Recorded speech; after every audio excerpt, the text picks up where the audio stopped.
Welcome to another episode of 22 at the Lips. I'm your podcast host, Alexis. And if you are new to this journey, this is the podcast from EMS providers to EMS providers and healthcare providers and everybody and anybody in between. That's a tongue twister. I always say that, but what I mean is that, like, if you're not in EMS, if you are in the healthcare system in general, if you are working in the hospital, working in a urgent care clinic, or your everyday bystander. If you are not an EMS and you just so happen to just stumble upon this journey of a podcast, thank you for being here. We appreciate anybody and everybody.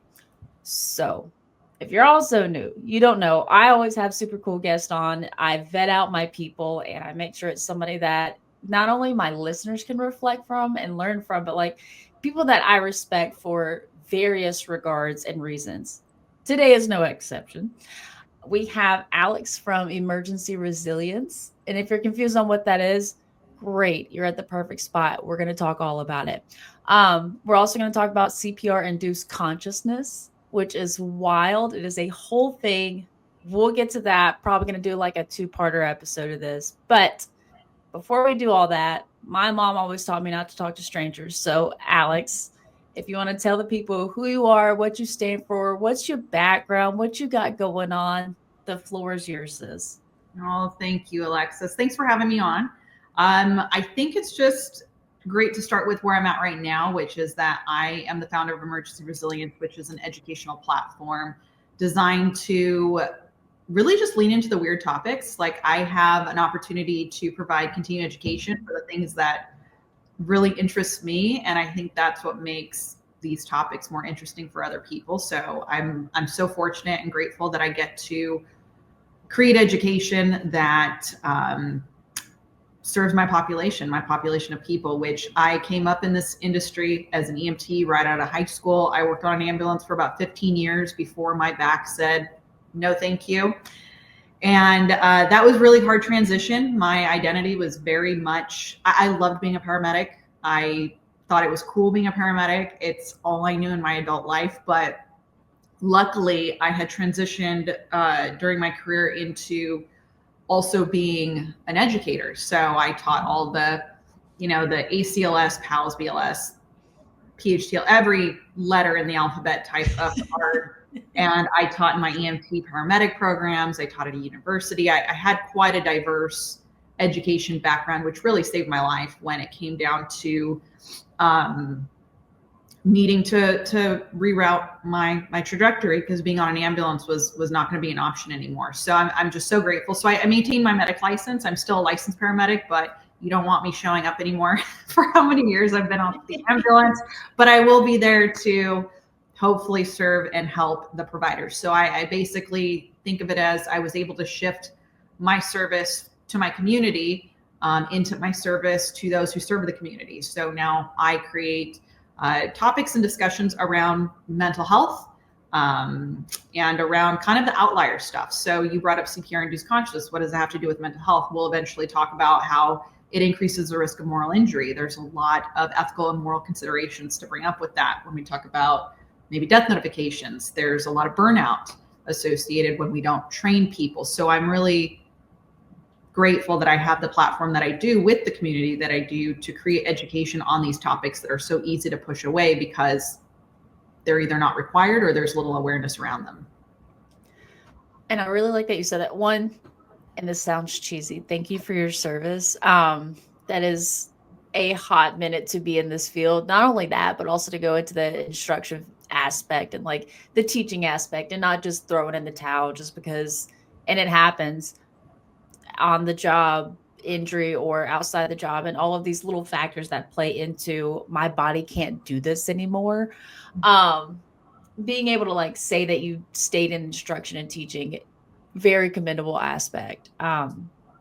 Absolutely. And I want to hone in on the death notification course, because as I told you, like off camera, that one of my friends, Ryan, told me about it when we were talking about just mental health in this field and what all we have to go through. And the death notification is not something that is taught. And I even tell students that are on my ride times or people that I work with, like, we have so much training in all of these. I hate this catchphrase, like the sexy topics of like ACLS and all the cool things we can do and all of the cool things, the meds we can give, and like, oh yeah, if you want to do a surgical correct, all of that. But we don't talk enough about what we do. I don't I don't want to say on a normal basis, but like I have a number of how many times I've had to do this thing, but giving the death notification, because you can't, there's no script.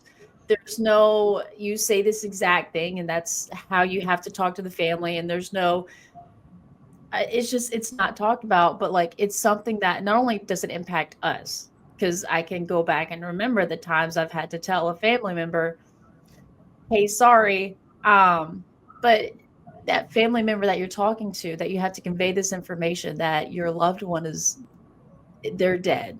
They're, and it, God, it's such a, it's not heartless, but it feels like that. Um, I don't know. It just, it's hard. And like you said, it takes a toll on the mind, because then you have to walk away from that. Not only do you have to now do a report, but also hopefully you still have some ounce of empathy inside your heart, and this is going to stick with you for a little bit. And if not, my friend, welcome to burnout. We should fix that. Anyways, what was the like spearhead trajectory of why you started the death notification course specifically? And I know I've taken it, so I know what to expect. But like, if somebody wanted to look into that, what would they find? What are some of the details included? Tell me about it. So, two-part question is that my initiation to death notifications was delivering the news that my mom had died to her best friend. And that took place just a couple of weeks before I started EMT school. So I had this, number one, it was a shit show. I don't know if I can say that, but it was not. Okay, it was a shit show. I did a horrible job. Who trusted an 18-year-old to do that? But I there was the one person I had to notify, and I did it poorly. And I see that now. I did it poorly. I wish I could go back and change it. And at the same time, I'm so grateful that it happened, because what's come of it is the course that you took, and the opportunities I've had to create this education for other people. And that really just sparked a series of events, really. I mean, that was my first step was, oh, I messed this up, but I'm starting EMT school in a couple of weeks, and they'll teach me everything I need to know about how to do it right the next time. Obviously, that never happened. And then, it rolled into paramedic school, and watching my teachers, my preceptors, not know how to give a death notification. And, recognizing in that moment, oh, nobody taught them how to do it either. And so, instead I learned how to avoid family. And then I think the EMS gods had enough of my shit, and they decided, oh, no, wait, no, you're going to do this, and you're going to do it over and over and over again.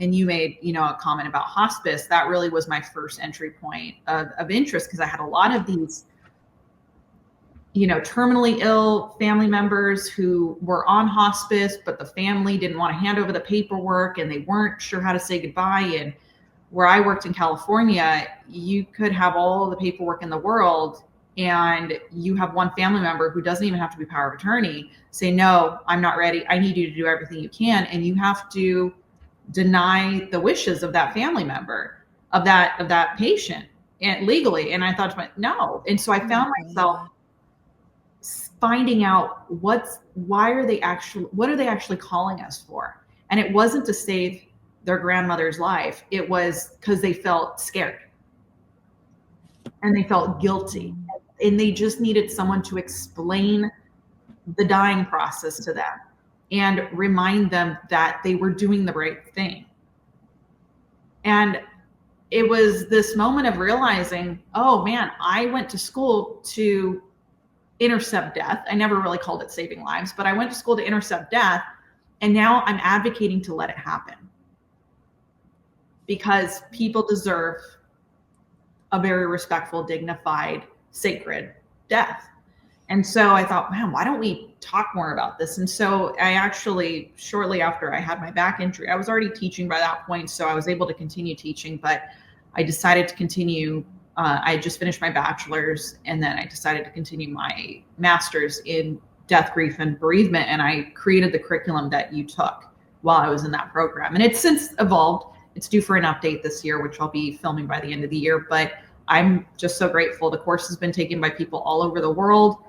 I've been able to travel to both Canada and throughout the country, to different states, different parts of the country to deliver this training in person. I've partnered with one of the biggest medical organizations in the world, is now incorporating it. And it's just kind of cool, honestly, to have taken something that I messed up and create something like this out of it. No, it's super cool. And especially whenever you tie in that personal aspect of like, my gosh, the news about your mom. And that's kind of another thing that you hit on in the course, is that like there's no perfect way to do it, and there's never going to be an easy way to do it. And I think that's two of the biggest parts about doing this is, that, oh gosh, even like my almost medic partner, former medic partner, who we had one that like neither one of us, we worked this lady for 40 minutes and neither one of us were looking forward to going and telling the husband who's crying in the other room. And she was like, I told her, I said, do you want to come with me? Because this is part of it. And she was like, oh, I can't. And I looked at her and said, I can't either, but here we are. So, I mean, we can talk about it after, but like, it's just the idea that like, this is never an easy moment. Yeah. And more than likely, depending on the situation, these people will forever remember this moment. Like there's no going back after this. And not only that, and we know about the little things of like, there was a image going around, not a meme, that feels wrong, but like this thing going around about picking up all of the electrodes and even like the Lancet strips of the EMS glucometer setup, just so that we like, family doesn't have to remember this too. No, it's hard. And I also appreciate that you brought up that like it brings a toll on the provider, because you are the one that's going to have to go and tell this person, hey, your loved one, they're gone. Like that's it. They're not coming back. And what would you say is harder? I have in my head, but I also have my own bias and opinions. Is it harder, and this is kind of a little caveat, for the aspect of you work your patient at home, obviously, depending on the situation, medical trauma, whatever, that's not the point. You work them at home and then you give the news, or God forbid, but if it's parents, I know some protocols, they have it to where you have to transport the child regardless if you get them or not. What are your thoughts on, and this is a large segue to a caveat to a point, but do you think in your experience, and especially teaching this stuff, would it be more beneficial to inform the parents that like, hey, we have to do this, we don't really, it's our protocol, it's what the hospital says, et cetera, but there's no hope? Or would it be better to just say, hey, we've done all we can here, we have to bring them to the hospital? What are your thoughts on that? Because I have my thoughts, but from somebody with a much more earned certification and understanding than me, what are your thoughts? Well, I will say that regardless of the amount of experience somebody has or the background they have, kids are a whole different beast. Yes. And it's not just the parents and the family, it's the provider. And nothing will get people resisting this more than if you make a 90-year-old patient a 9-month-old patient, and all of a sudden everything's different. And, one of the things I want to make sure I mention before I move on, because I didn't answer in the last one, what you can expect to get in the course are these tools and the psychology behind the why of doing them. And then you get to plug them in where you see fit. So it may not fit for a certain circumstance and you have to adapt, but it gives you some guidance as opposed to none.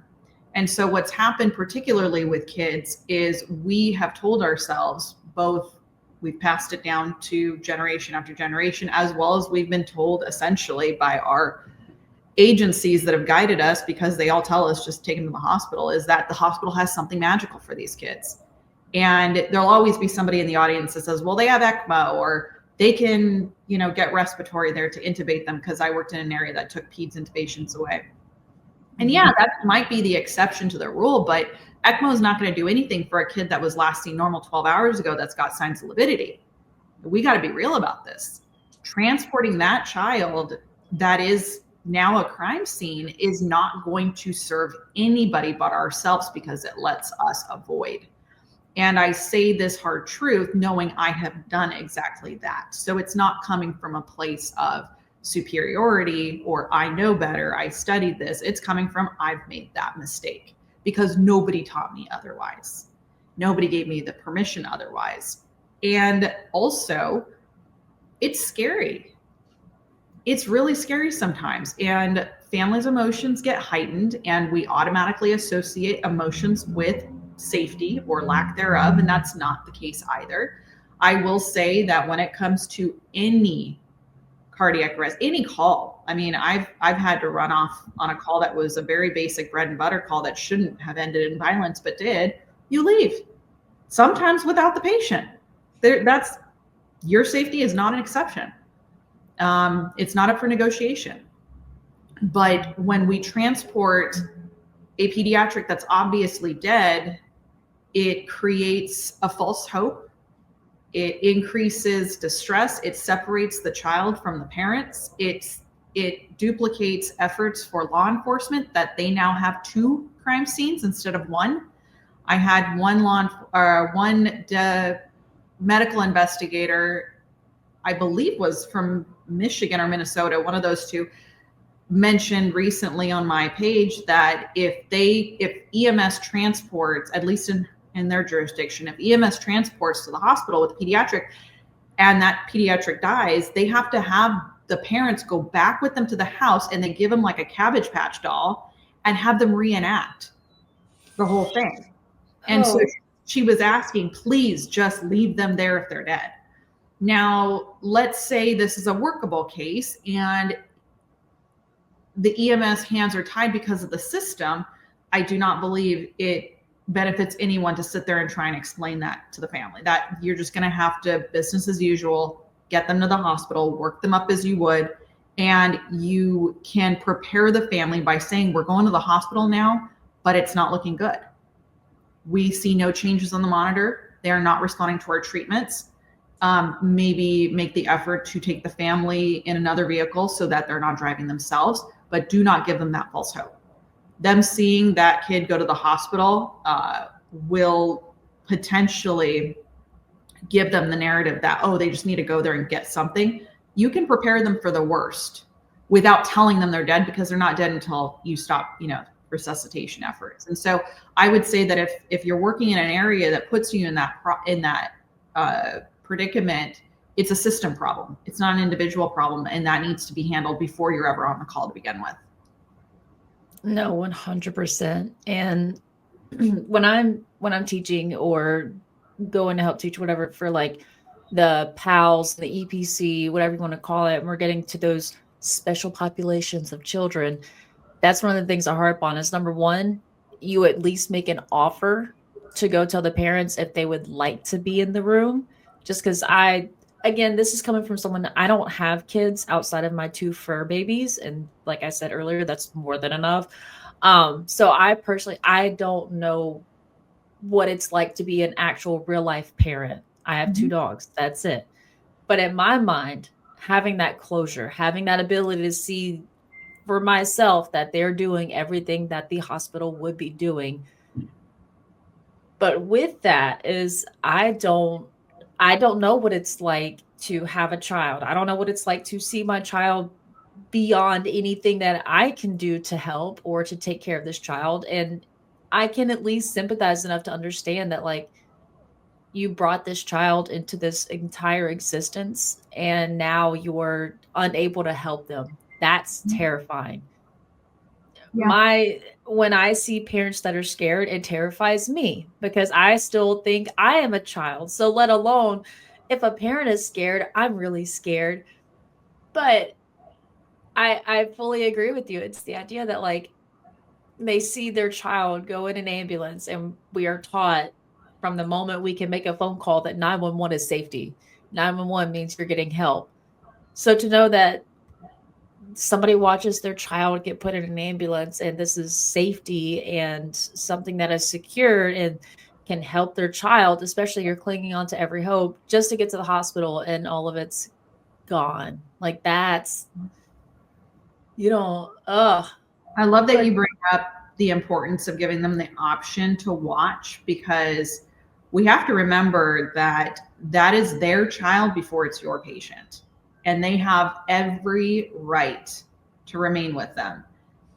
Given there's always, there's always exceptions to the rule. Don't make rules out of exceptions, which is that if they can follow orders and keep boundaries so that they stay out of the way until they're invited to maybe hold the hand of the child, whatever it might be. But that is their right to be there. And people will say, well, that's traumatic. It is traumatic. And they would rather be there than abandon their child. yeah. And, don't, and there's gonna be people listening to this that relate to you and that they don't have children.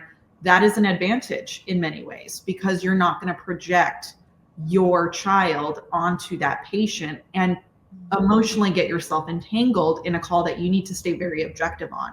So while there are disadvantages to not having kids and not being as comfortable with them potentially, there is an advantage as well that we don't talk about.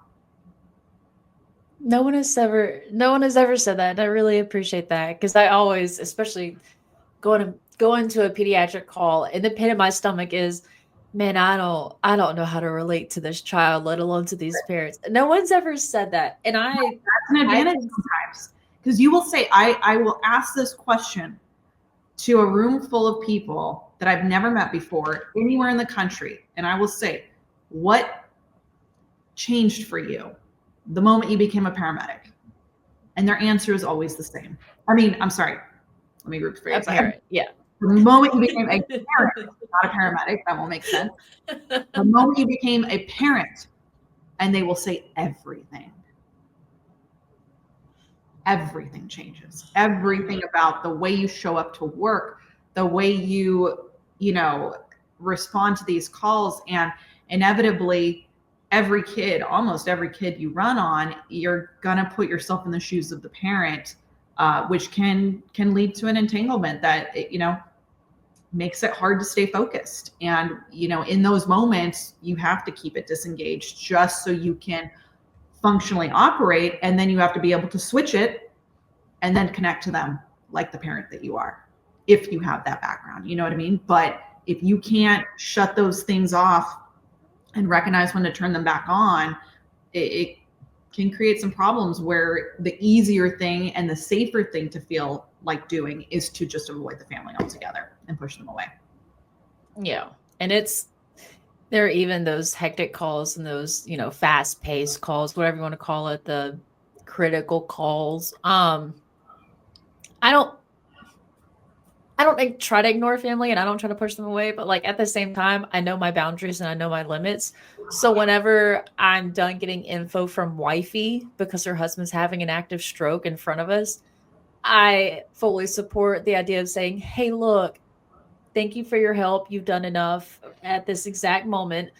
Can you please just step aside? We have things to do. You were quite literally breathing down my neck, and this is not what we need. But it's hard to do that whenever they care and they just want to help, and you can't. Something to do. Yeah, I always say I have a notebook and a little pen with me at all times on shift. One, it's to write things down because I will forget. It'll go out of my head. I'm not going to remember that you take Eliquis by the time we get to the hospital. I'm sorry. I need to write this down. Ha ha. But also, it's so that way you can, and this is what I do on all the pediatric calls, because we got to get not only the kiddos' info and where they live and all of this stuff, we also have to get the parents' info. So it's so easy to just grab that, put it in their hands, and you say, can you write down always? And this is another thing I've noticed. with parents, make sure you have eye contact, because it's that thing that you learn in your BLS CPR class of like, make sure that whenever you're notifying somebody to grab the AED or you're giving those commands of call 911, make sure you have eye contact so they know you're talking to them.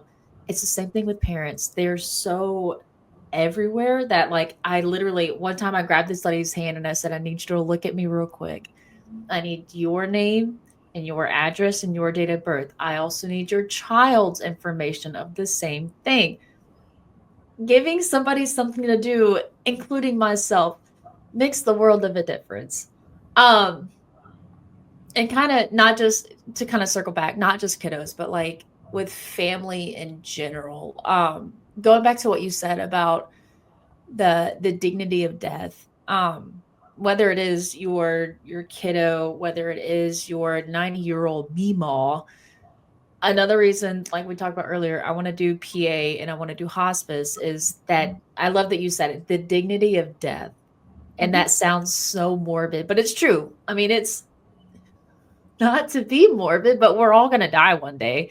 Correct. I want to go peacefully and in my bed at my home. Hopefully I outlive my dogs, not that they're ever going to go anywhere, but like with my loved ones, hopefully not, but my dogs, I don't know, however I go. So having the resource for what do I do if I can't do anything? And that's so weird, but it gets to that point. If you haven't gotten ROSC, if you haven't, if it's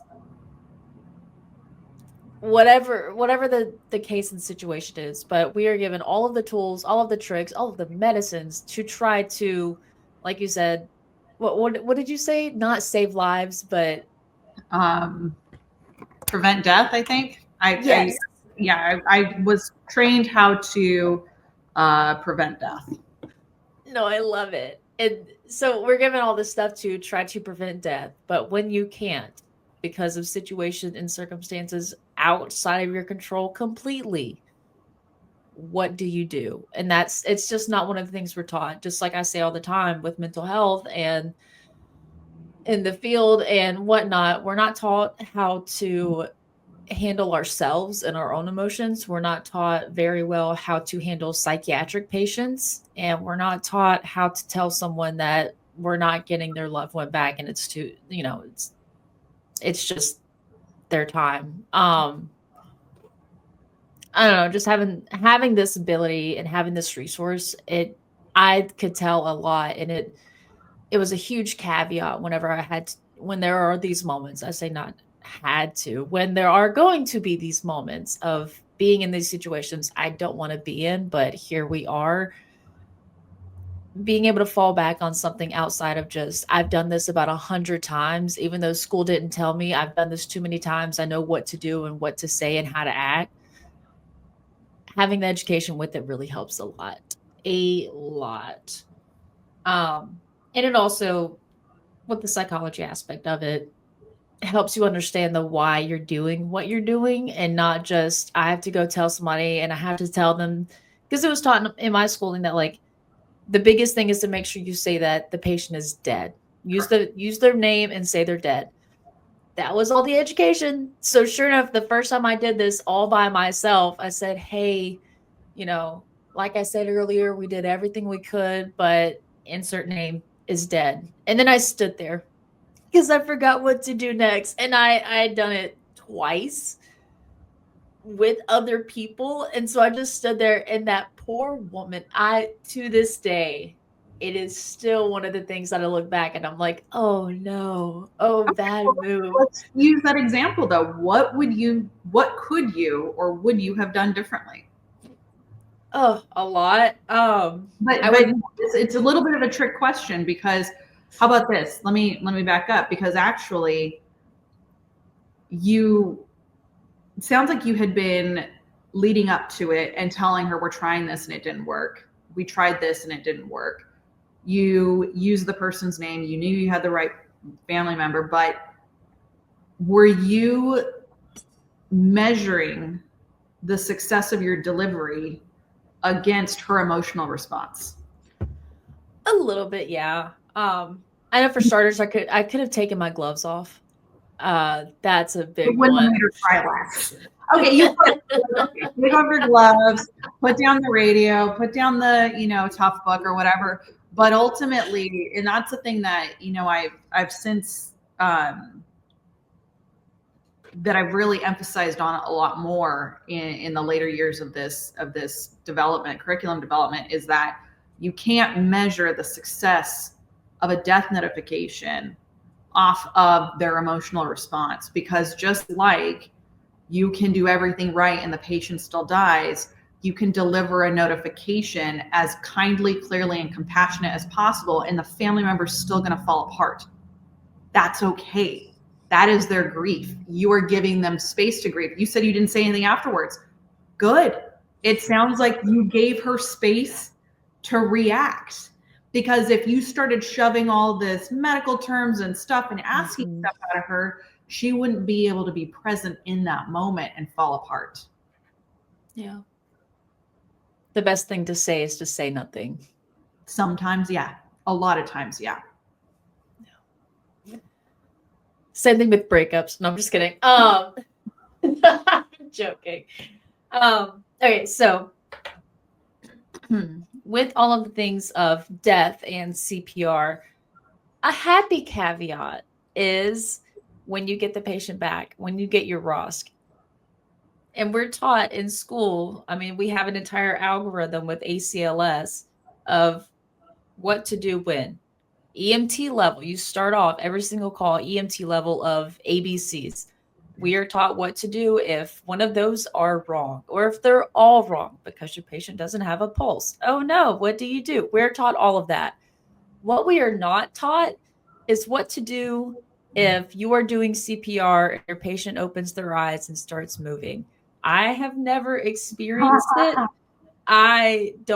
I'm gonna be so honest, I don't want to, and mostly because I don't have a protocol for it, and we're gonna touch on that. But if you want to tell the people, what is CPR induced consciousness, and what do you do if you see it? Because I'm gonna be so honest, it terrifies me, the idea of if I'm doing CPR and my patient goes and like tries to swat my arm away, and I don't know what I would do. So I'm gonna let you have the floor and tell me what it is. And we'll get into what we do and stuff because I have another little caveat for it. But what also, because you post a lot about it. I'm trying not to be all over the place. You post a lot about it on your page, and you even have one of your newer posts is like, hey, if you don't have a protocol, this is what you do. What made you even want to delve into this? It was weird, and I like weird. I think weird is interesting. So that's the number one thing. Number two, this happened to somebody I actually dated for years. I remember he came home one day and was like, "Oh my God, weirdest thing! Like this guy just kept waking up, but we swore he had no pulse, and we kept stopping. And when we stopped, we confirmed he was pulseless and asystole, and we tried it again, and he started fighting us." And I remember in my head, I was like, how'd you miss that? Like he obviously, like I thought it was the weirdest thing. I totally judged him. Not really, but I mean, I'm as supportive as possible, but I'm like, yeah, that's weird. Maybe he was in PEA and you just, I would have thought the same thing. I would have thought that's why, like, every time I hear about these, there's a part of me that's like, you sure? Like, how do you miss that? How do you? Yeah, but it really distressed him because he was very competent. He was very, high performing firefighter paramedic, and he took being a paramedic very seriously, and it really got in his head. And for years, I just thought, oh, that was one of his mess ups, which this was someone who was a perfectionist, and many people in EMS are. They're type A, blood type A personalities. And, I kind of shelved it for a long time until I came across it again.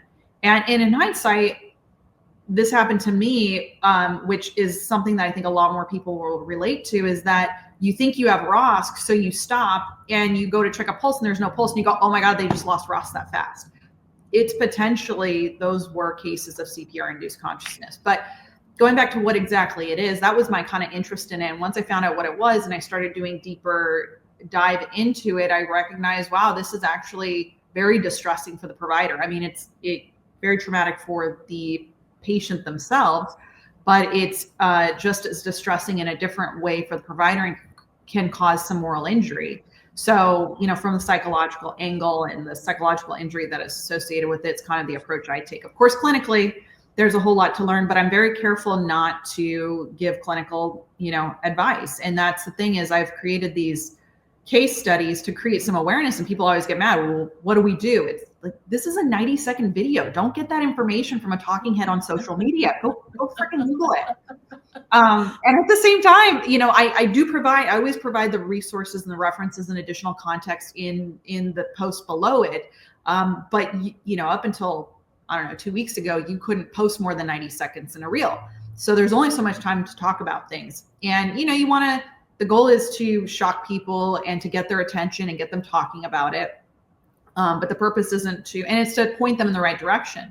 Many people don't even know that this could happen. But CPR induced consciousness is when the CPR, the compressions themselves, induce and create consciousness that is observable by the provider in the patient. So this can be as subtle as them groaning, looking around, maybe tracking the provider, which would really freak me out. Or it could even be them, pushing them away because obviously it's causing pain, upwards of them asking them to stop and having full conversations with them. So it's a spectrum. That consciousness can be anything from just purposeful movements to alert and oriented. And it comes because your compressions are just so good and the conditions are just right. It seems to happen more often per an observational study. It happens more often in younger males where the downtime was minimal. So the idea is that the perfusion to the brain hasn't been compromised as much, that when someone jumps in and starts doing compressions and acting as their heart, you actually get them showing signs of life, but they can be in asystole. Most common presentation is VFib VTAC, but they can also be in asystole, is what a lot of the research has shown. And so to answer your question, summarize that is, it is rare, but it is more common than we're led to believe because there is currently no standardized awareness, education, and no standardized, more importantly, tracking system for it. So all the research that has shown it happens about 1% of the time is in retrospective analysis, meaning they look back at all the studies that have been published that showed a case of CPR-induced consciousness, and it's not taking things like a CARES report that has national data of cardiac arrest, because there's nowhere in a CARES report that has a checkbox where patient woke up during the arrest. You know what I mean? And until we have that, we actually have no clear idea of how often this is happening, because what instead happens is it confuses the provider. They don't know what it is. They think they made a mistake. Who are they going to report it to? Nobody's asking about it. So we don't have a clear idea of how often it's actually happening. The best we can assume it's 1%, which 1% is still a lot. It's too many, to put that many people in a position where they don't know what to do, or like yourself, where you don't have a protocol for it. Where I used to work, you used to be able to call the hospital and ask the doctor for orders, and then the state said, no, stop doing that, for just general protocols, which was its own political, discourse in itself. But then you also have studies that have shown paramedics that at least 50% of paramedics and 50% of physicians have witnessed this at least once, with a high percentage of those witnessing it more than once in their career. So it is happening. It's just not being reported. And I think a big part of why it's happening, I don't want to say more often, but it's kind of like you're doing, bringing awareness to it. You have devices like the Lucas device that offers much more consistent and precise compressions than what I can do, especially Right. to knock on wood, because I work tomorrow night. I haven't done CPR in a hot minute. So I don't know, you have much more precise CPR giving machinery and equipment and tools. On top of, there's also a big uptake, I would say, in the past 10, 15, even sooner years, of people like bystanders actually knowing what CPR is and how to give it. And like you talked about, a picture like the line graph, not line graph, the graph with the arrow with the there's this very specific graph that goes into my brain hole when I think of CPR, and it's like the amount of time that you're doing compressions and the ejection fraction, this, that, and the other, and the Perfusion. actual compression. Yes, that's the one, the perfusion. Yes. Again, why I had you on, much smarter than me. But the longer you're doing your CPR and the much more effectively you're doing it, that the what is it? The odds of you getting your patient back on top of just how the blood is going around the body whenever you're doing each pump, it's much more effective while you're doing good CPR versus when you stop and you go back to ground level zero. And if you're doing CPR and somebody looks up at you or opens their eyes, groans, anything, my instinct would be to just automatically put my hands up, say, whoa, whoa, whoa, what's going on? And then you got to start from ground level zero all over again. You have to be quick, and it's understandable to stop. You want to confirm because it could be a pulse. But at the moment that and it takes them a few seconds to stop moving. So there's one video that got circulated of this man in a red shirt, and they're like, look, he stopped CPR and the guy's still moving. Well, yeah, no kidding. Like, he's still got enough oxygen. Okay, give it a second. So then he stops. So it can be up to, like, I think they say 15 seconds. They can have purposeful movements until they stop again. And then you start again. And so you confirm that their pulses, you start again, and then they wake up again, start suspecting CPR-induced consciousness. I can't tell you what to do. I can tell you that there's a great paper that was published in November of 2023 by Howard et al. And if you just Google Delphi, DELPHI, and CPR-IC, it's the first one that pops up. It's open access. You can download it. I post it every so often, and I've linked it in those reels that I have on the topic. They have the clear definition of what it is. They have guidance for what to do, which they recommend first line ketamine, second line maybe midazolam, but ketamine is a first line because there was, we compromise coronary perfusion pressure with things like, morphine, fentanyl, propofol, those other type of, sedatives and pain relievers. But ketamine is suspected to provide the sedation they need, the pain relief they need, while potentially acting as, a stimulator for the nervous system to get the blood pressure up. So that seems to be the most recommended one based on the Delphi study, which is it's a worldwide consensus by over 300 medical providers that came to this agreement. And they said, hey, AHA doesn't want to, they didn't say this, but we don't have guidance. The Delphi study is done when there's not enough data to create a systematic review so that they can create best practices. So this is what they did instead. And I just applaud those researchers. I've talked to several of them. I appreciate the work that they've done. And I just go, here you go. Send this to anybody. I mean, you don't even have to take the course. I do have a CE course on this as well. Just download that study, educate yourself on it, and hand that to whoever is in charge of changing protocols and in charge of education of your agency. We can't wait for this to become a mass thing. It's going to be, the first published case of this was in 1960. And we're still here arguing about whether or not it's actually real. So we've got a ways to go. And it's so wild to think that, like, it just feels so contradictory that you have your patient who does not have a pulse. And like you talked about, you have to stop every time to confirm that they don't have a pulse and then start over, stop, and start over. But to know that, like, even though I know my patient doesn't have a pulse, I know that they're moving and it's purposeful. And there are things that are happening. And I have to sedate my patient. That's a wild concept. But also, like you said, 1960 to 2025, that's a hot minute. And it doesn't feel right to say that, but that's a hot minute. It's as old as CPR. Yeah. It's as old as modern day CPR, and yet here we are. And I mean, I think the same group of researchers that created this consensus, this protocol to be adopted, as well as a reporting system. They got recommendations for CQI as well, so that they can start actually gathering the data needed. They also, a couple years prior, did a sweeping review of all protocols available all around the world, and they found 23 different ways 23 different protocols to treat the same condition. And I think they only found, they identified CPR induced consciousness protocols in 22 places worldwide. 22. California alone has 35 different LEMSAs, 35 different protocol jurisdictions just in one state alone. And they found 22 worldwide. So to say that there's guidance out there for providers, or that there isn't enough guidance out there for providers, is an understatement. And it sets the provider up for failure. It sets them up for failure. It sets them up for confusion. It sets the patient up for excess trauma in what's potentially their end of life. And it's a recipe for moral injury. So I think that, awareness, education, guidance, and protocols is what everybody really deserves.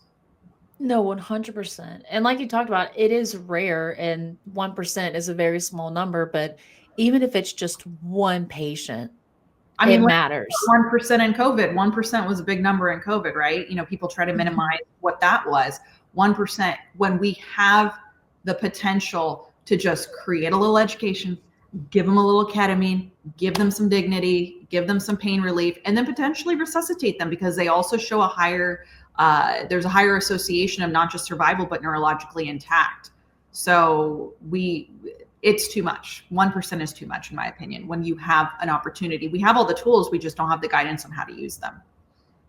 And if there are studies and people that get paid much better than me that have said that this is beneficial, who am I to sit and gawk at it? Like, I don't know, from someone who has been intubated while fully aware of everything and could feel everything, I could not imagine if myself or my loved one had to endure CPR while fully. I feel like there's a story. Oh, there is. No, there is. No, given the paralytic and completely just zero sedative. So when I say this is twice in my existence, I'm not going to say that it's at the same hospital, but it is. That's not the point. Like, little mama can feel my head go back. I can feel the tube, the blade, the tube, the whole. You can't blink while you're paralyzed. But we live and we learn. What actually talks a lot about this is the pre-hospitalist, is that she talks very much about this very ethical, very compromising dilemma where patients are being sedate, or they're being paralyzed without sedation. And absolutely not. That is a horror. I can't believe you actually have had to live through that twice. I don't recommend it. Criminy. Absolutely not. It's not the same thing. And she's drawn a lot of awareness to this. We joke and call it nightmare fuel, but trying to make sure that providers are aware of this. And it's happening a lot in hospitals that hospitals have more of an opportunity to do it than not every EMS agency has paralytics in their scope, but that's horrific. I'm sorry that happened to you. We live and we learn and we grow from it in whatever way. Apparently not that Yikes. It is what it is. Documentation really goes a long way, doesn't it? Okay. Yeah. I don't know. It just, if there is any way to prohibit somebody from having to experience something that not only is traumatic as far as like what happens to the body, but should they get ROSC, should they be neurologically intact whenever they're walking out the hospital, like that's the goal. And that's what somebody told me one time. I was talking about going into codes and like just something like that. And the idea that like every time we go to a cardiac arrest, whether we know it's a DOA, whether we know that they've been down for 6 hours or they've been down for 5 minutes, we should treat them all the same way of we bring in everything, including a backboard, with the hopes of getting them back. Because otherwise, what's the point? And it kind of changed my perspective of like, okay, this isn't just, I don't know. It really changed a lot. And I think that should be the same mindset of something like this, is that even if it is rare that, this happens, it could still happen. And if it could still happen, why would you not want to be fully prepared for what to do? I mean, how rare is it that we have a patient with 3rd-degree burns, yet we have to be prepared on how to do it? How rare is it that we have a neonatal resuscitation? You're still going to have to know what to do when it happens. You know what I mean? Like, there's so many things that are rare. There's so many things I've only done a handful of a handful of times, and I worked in a busy system. That doesn't mean it's irrelevant. This is very relevant. And as as high performance CPR becomes more prevalent and we start incorporating the community and asking them to jump in and doing hands-only CPR until first responders get there, we have an obligation to address this very growing issue. I just think it's one of those things that's only going to increase in frequency. And, when I look at things like creating education for death notifications or CPR-induced consciousness, I think this isn't just potentially going to happen to a provider I know, because I'm not the one, out there doing it. This is going to happen to us potentially one day, or someone we love. Like, we're not separate from this. Mm-hmm. We're all at risk, so to speak, because we all will have an end point to this life. And how do I want those providers to be prepared to respond if it's me? Yeah. And that's one of the wild things about this job, is that, number one, this job is wild in general, but it's also the idea that you don't even know what you need to be aware of or prepared for, but you need to be prepared for it. There's so many things that we do and we go to that you may or may not have been taught while you were in school, but gosh golly, you better have a good idea by the time you get there and you're in front of that patient. Adapt and overcome. Weird jobs, but on a very, very important topic, and so much something that, especially like you said, is becoming more important. There are more studies coming out because what we're doing matters, and what we're doing is having a positive effect. So if we know that this could exist, the word needs to get out that it exists, it can happen. You may run into this, and if not, tell somebody else, because they may run into it. And exactly like you said, I may not see this in a patient, but this could be me, or this could be my loved one. And if somebody doesn't, especially if it's my parents, if not that this ever should, my mom will never go anywhere. But if my mom was in this situation and I found out and you didn't treat her correctly for her CPR-induced consciousness, boy, I'm coming for you. That's my mama. And at the same time, and not to discourage you from going after what's right, it's not an individual problem. It's a system problem. They were set up for failure from the beginning. But I understand completely that would be your response and your right to go after it. And at the same time, we are, this is a systemic issue. This is something that, and so when I see that, they've attempted to get AHA to look at it, and AHA said, well, not AHA, it was I think it was ILCOR off the top of my head. I'm mixing them up because AHA published the paper on it, which was that, well, we don't have enough, the data's there's too many variables in the data, and this is too new of a condition for us to do anything about it. The first part, I agree. There were too many variables in the data that I agree and I understand that. The second one, bullshit. Yeah. It's not. No, yeah. You could tell me that it's all the AHA saying all of that, and I'll just blame them. I'd believe it 100%. They do great things, but also, oh my God. It's frustrating too at the same time. But I don't know the ins and outs of how that organization works. Me either, and I don't care to find out, because there are a lot of things I look at and I read and I'm like, okay. But a lot of good stuff. If you want to tell the people, what other courses do you provide? Who doesn't love CE? Let's just start with that. If nothing else, people can take your courses and get the continued education. And as I learned last year, recertifying is a monster. Don't wait till your last second. And especially, there are actually topics out there that you want to learn about and you want to find out about. versus the ones that are mandatory and you spend an hour and a half of your life looking at this computer screen wondering, why did I wait so long and why am I learning about this? I don't care. But Alex, you provide very informational, very educational, and very relevant topics for your CE. And it's stuff that people need to know in general. So, if you want to tell people what all you offer, what all is out there that you can provide to this beautiful field that we have, what you got? Well, I have death communication. I have CPR induced consciousness, as we've talked. I have a course called auto resuscitation, which is about another rare condition that's heavily disputed, where a patient is essentially the resuscitation is terminated, and all on their own they auto resuscitate and get a pulse back. And there's a lot of cases where patients have actually walked out of the hospital after that. So, one of my favorite cases was a guy who went to a rave and did, like, I want to say it was heroin, ecstasy, and cocaine.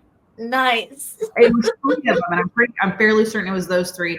Goes into respiratory arrest. They give him a bunch of Narcan, comes out of it. They decide to transport him to the hospital. He was 21, if I remember correctly. That's so young. In the hospital, and he goes into asystole while they're transporting him. They work him up. Once he's at the hospital, they work him up for a period of time, let's just say 30 minutes. And they determine, we can't do anything, pupils, whatever, heart rate. They decide to terminate the resuscitation. It might have been longer. I don't know. It's been a while since I've looked at this case. And they walk away. Well, they had, I guess, him still attached to the monitor, and nurse went to work on somebody else, and like 3 minutes later walked back in the room and saw her tracing on the monitor. And so she double checked, and he had a pulse. So they called the code back on, and he ended up going to the ICU, and he spent 6 weeks in the ICU. He had pneumonia, sepsis, a couple other things, but otherwise went home neurologically intact.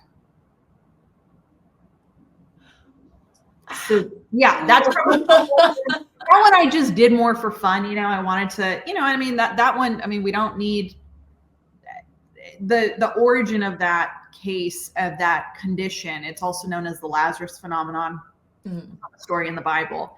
And the origin of that was, there was a physician that this happened to, and the family decided to sue him for malpractice. And so he went back, and he and his wife, I think, because the names are the same on the last names on the paper, so they're related somehow, but they went and they searched all the literature they could, and they found, I think, about 34 cases of this happening, where a majority of them actually walked out of the hospital neurologically intact. And he was able to clear his name while also publishing the data that he found. And that was, I think, one of the second or third papers that was published that now, referred to it as Lazarus phenomenon, also known as autoresuscitation. But most people will dispute it. And oftentimes it can be just an error, human error, like missing it, but when you have patients that are confirmed with, bedside, Dopplers or whatever, that they are in fact at a cardiac standstill, and they get a pulse back, we don't really know why. It could be because they were overventilated, could be something with a gas. There's a lot of different theories, but anyways, that to say, that's another course, and I'm working on a ketamine therapy course right now. So I have limited, I'm more of a boutique place. You don't come to me for your whole research. You're not going to get 48 hours from me, but you might get a very niche topic, an interesting topic. You'll wrap up an hour or 3 with me. And then I have a series of ones that I give in person that will eventually be online, but, gives me some flexibility. When it comes down to needing those CEs, it is a nice break to have something that is actually interesting versus yet another one about strokes. So not that strokes are interesting, but gosh golly, that's what I'm here for. I'm here for a little entertainment and, teaching you something that you didn't know about before, hopefully. And it's content that everyone should know about. And if you hear about it and you don't ask questions, you are your own fault for why you don't know more about it. And that sounds dumb, but if you think about it, it matters. So, Alex, I appreciate all that you do, all that you are, and all that you've said. Is there anything else you would like to leave with the listener? Anything else you want to impart upon the people in your vast expanse of knowledge and wisdom? Just stay curious.